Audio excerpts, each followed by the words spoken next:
অন্যের কাছ থেকে আম চুরি করে একসাথে বসে খাওয়ার যে মজা সেটা তোমাদের বলে বোঝাতে পারবো না। তো হ্যালো বন্ধুরা, আমি টগর আর নতুন একটা ব্লগে সবাইকে স্বাগত। আজকে বাগানে বসে সবাই মিলে প্ল্যানিং করলাম যে আম মাখা খাবো। তোমরা হয়তো ভাবছো যে আমিও ওদের সাথে আম চুরি করতেই এসেছি। আরে না না, আমাকে দেখে কি আম চুরি করার মতো ছেলে মনে হয় নাকি?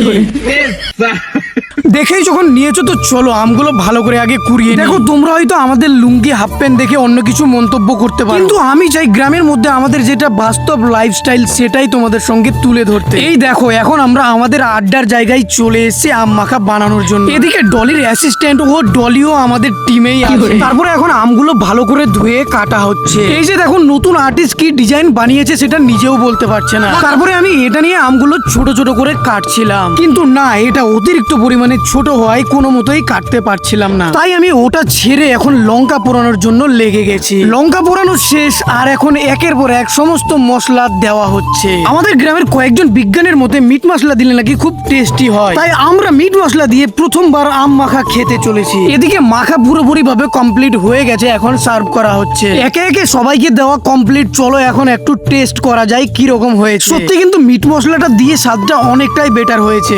2 दिनों से मैंने ठीक से खाना नहीं खाया है और मैं इस दावत का भरपूर फायदा उठाऊंगा।